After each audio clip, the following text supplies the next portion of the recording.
Good morning. I hope you're having a lovely Sunday. Naomi Tucker here, joined by Keith Fustor. Quite a bit of a wind coming up here this Sunday, but Yes. the sun is shining and we've got 8 races to go through. All of a suddenly, as we like to say, where did this wind come from? Yeah. So we got to hope I can hold on to the papers. You know, I'm not hip with the computer. I can't. I gotta have the old school form here with me. But yeah. Since when has that bothered you? Now this I gotta. I get through it, but sometimes I do lose a few. There's an over/under on that throughout the year. Do you want, you can use my phone for a paper. What do they all use? The hockey pucks and stuff like that. But no, let's get to the racing action and get to today. Gorgeous day again, right? Slight breeze, 8 races on today's card.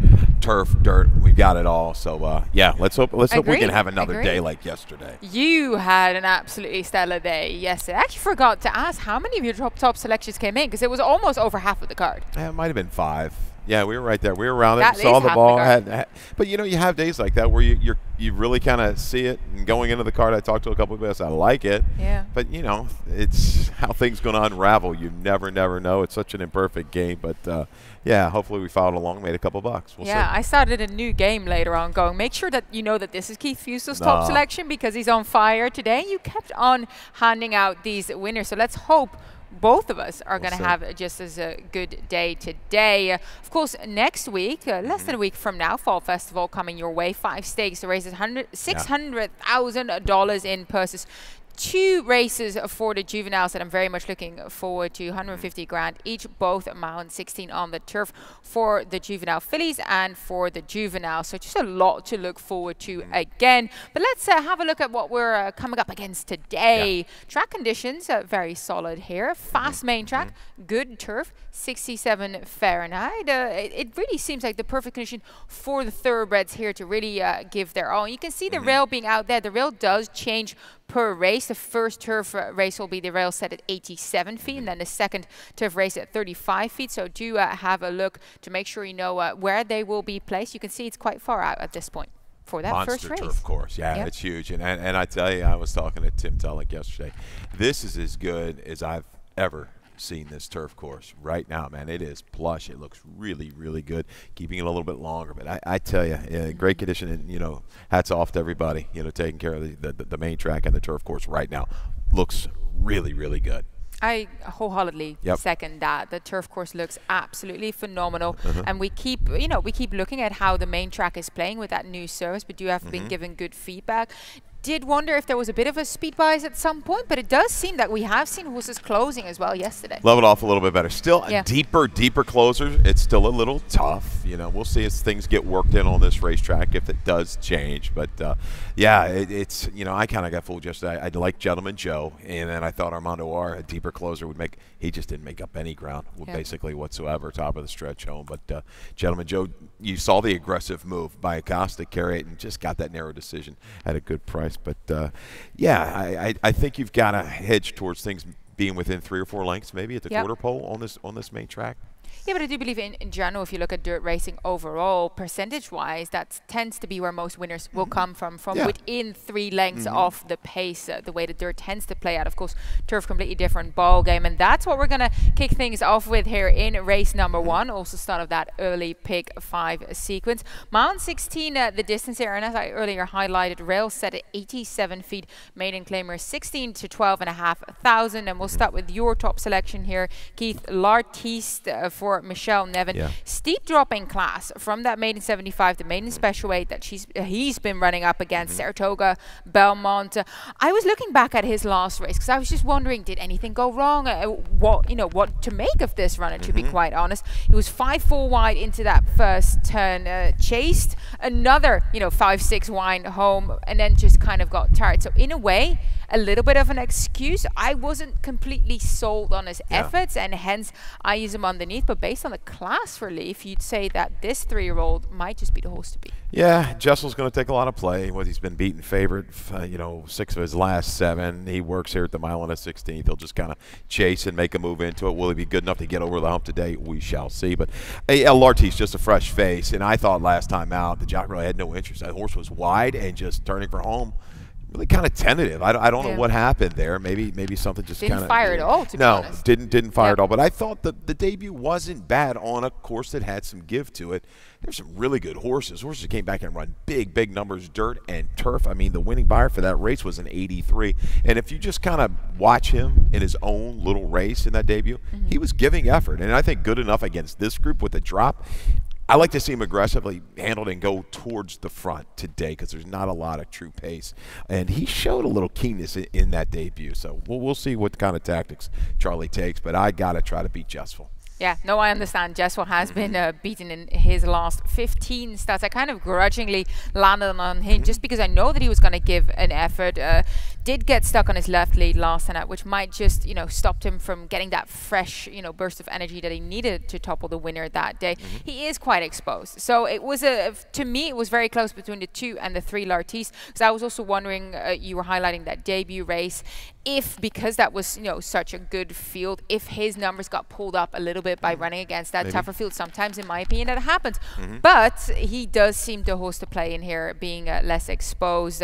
I used the number 6 Storm Tower underneath for you, McMahon, as well. Also another runner looking for that inaugural win. 14 starts without a win is, of course, not ideal. But we both do land on transfer the funds for Rick Buckley. He made a closing move in his last outing. It does feel like he needs them to go a bit up front, and I don't see that out and out happening here in terms of pace. And that's kind of why I hedged a little bit and hoping Charlie puts Lartiste into the race, keep him interested, and I think he can stay around. But transfer the funds, both turf races not bad, a little shortening up, respectable effort against a little bit better field last time. Maybe not the field that Lartiste has run, but I like the effort there.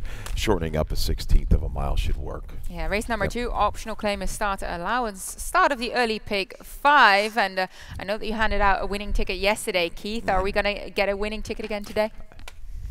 Let's hope so. Well, you got to give me a bit of confidence here. We're trying. I mean, we've been hitting him with pretty good regularity of late. So paid $214. Yeah, I thought it would pay more. I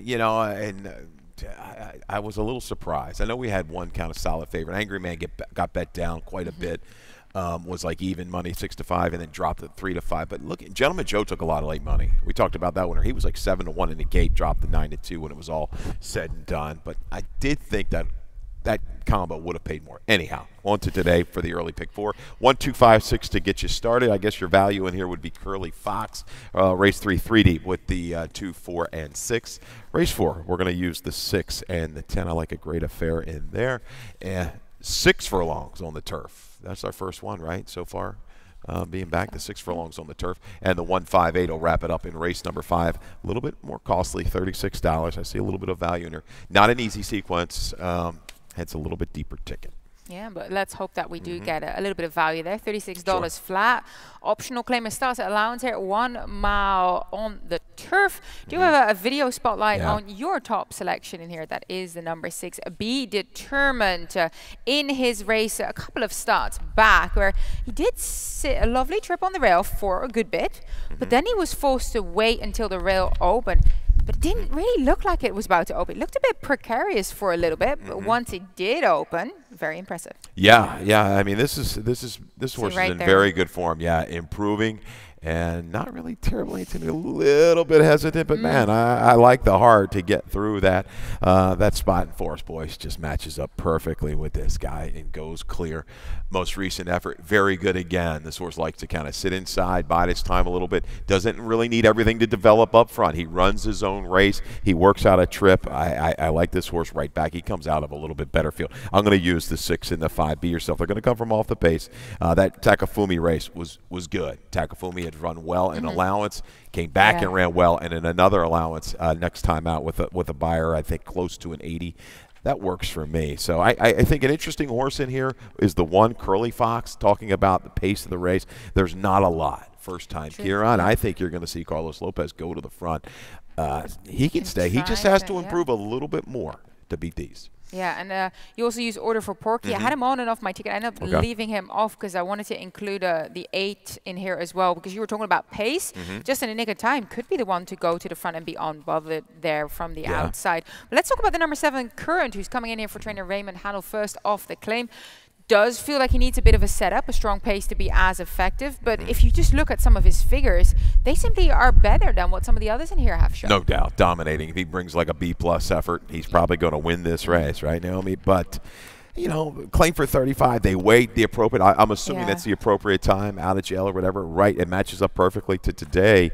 Maybe they're looking to win and sell. I don't know. I'm going to stay away. He's a deeper closer at a shorter price. I'll go elsewhere. I was very much on and off with that horse. And then I watched the replay for Be Determined later on when I'd already done my picks. And you pick, you stick. So I stuck with Current on top. But Be Determined was very, very impressive with that replay that we just watched. So I do very much like him in that spot. We'll see how Current pans out for trainer Raymond Handel. Race number 3, start of that pick 6.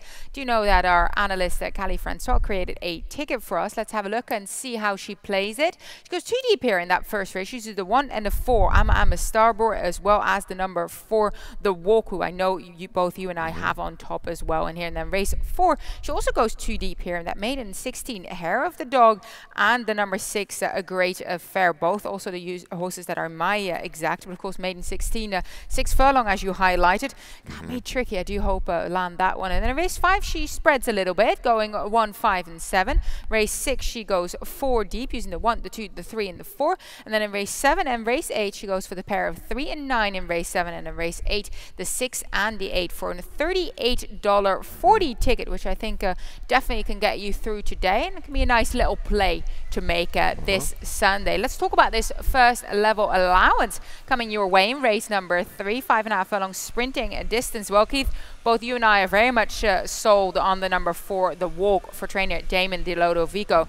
3 wins in a row, and he had a break, came back afterwards, and let's look at that video where he simply broke very, very well, cruised along, and then when asked, he did have to dig a little bit, but he showed he was ready to fire after the break. Yeah, and it looks like you've got to be patient. Patient handling with a horse, not just looking at his races per se, but even look at his work pattern. You see some breaks within the work. So I'm assuming this is a horse he tells him, okay, we're going to go now, and Damon and company have been patient with him.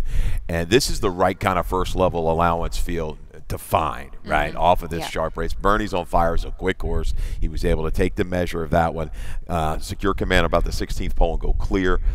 Willing effort. He's going to be maybe a little bit further back today because its sizzling time is very fast. I'm a Starboy is quick. So I think Horacio can kind of drop towards the inside, save a little ground. I think he will take the rating. Now, Damon hasn't had a great percentage, maybe claiming to allowance over the last couple of years. This is the right spot, though, the right time to make this move, and he catches the right field. Yeah, I agree with you there, because I feel like this field, in terms of the allowance quality, there are a lot of horses stepping up, so perhaps not as tough as what you might find another day. I love the Walk, and also think that second after that 173 days off means he's still, you know, got a bit more to find, tends to do well developing further, like you said, a bit patient, races himself into fitness. I like him very much in this spot. Both of us also land on the number 2, Kingston Pike.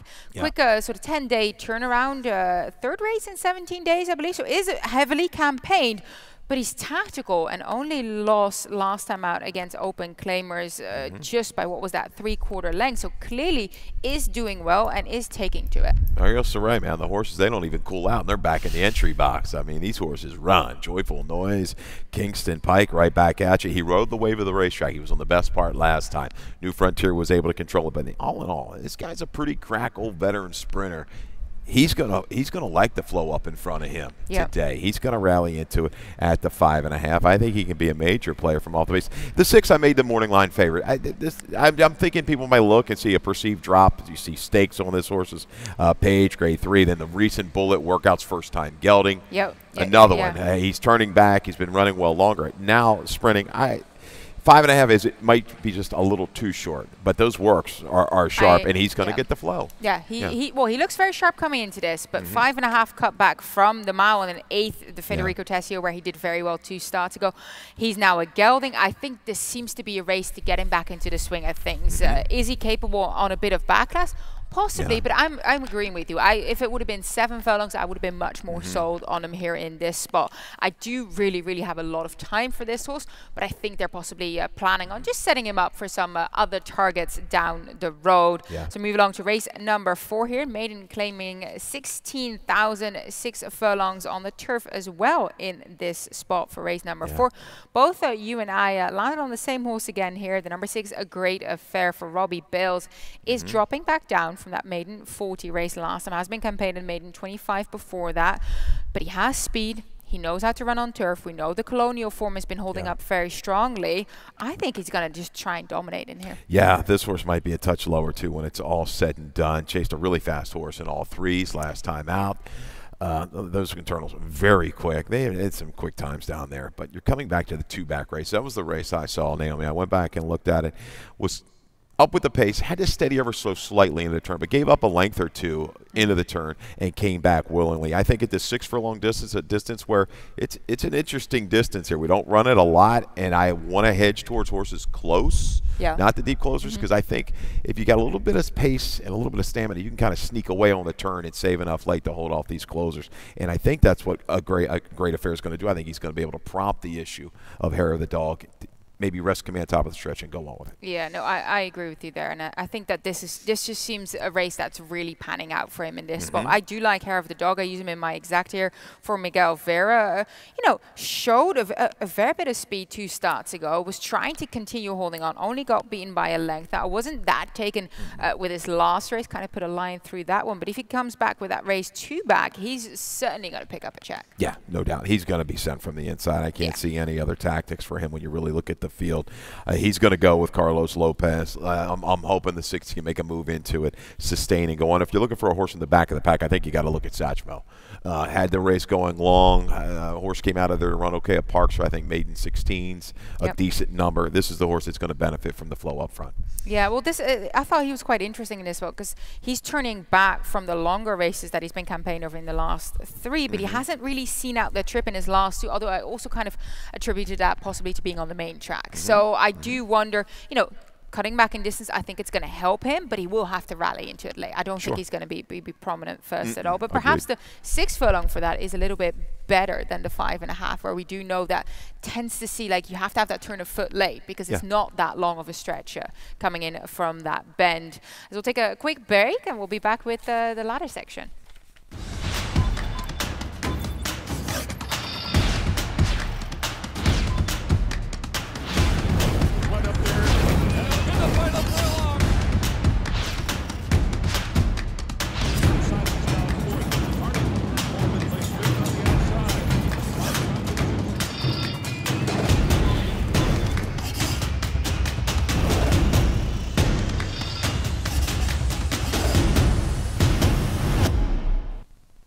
Welcome back. We're still at Laurel Park, Naomi Chucker alongside Keith Fustel. Race number 5, which means that on this 8-rate card, we kick off the late pick 5. I do believe Tim Tulloch created a late pick 5 sequence for us today here. So let's have a look at how he plays.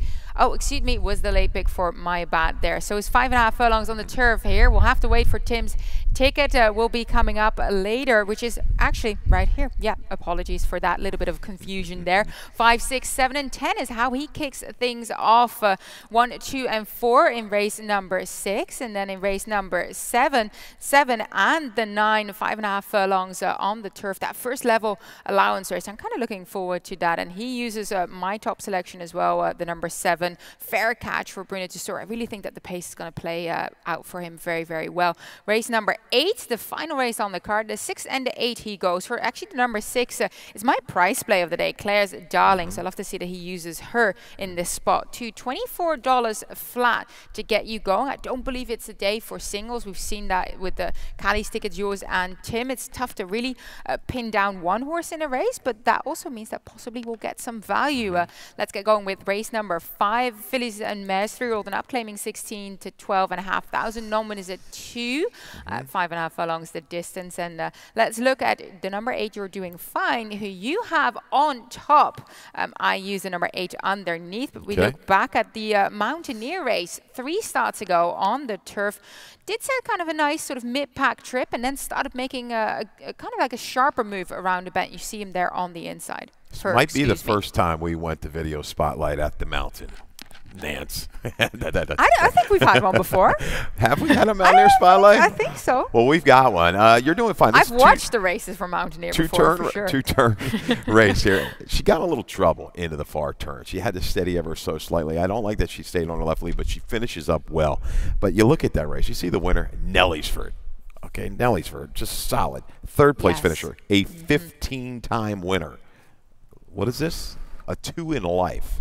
Okay, that was a much, much better field. A couple tries on the dirt, not so good, but a trainer that's been hitting, doesn't run a lot of horses, had a winner here recently, right? Last week, maybe on the turf, and hitting at a good percentage. I think You're Doing Fine. Can stalk and pounce in here. What a great catch there. You know, I did look back at that race, and the figure holds up in here as well, but do wonder how good that race really was. But you're right, Nelliesford is indeed very, very sharp. I just wonder what was behind it, and yeah, you're right there. Nelliesford would be 3 to 5. Good catch. Feel like I kind of sat on her just a slightly bit. No, I landed on the number 5 Dare to Try. She had a long break over the winter, but she has come back swinging in her last 2 starts since.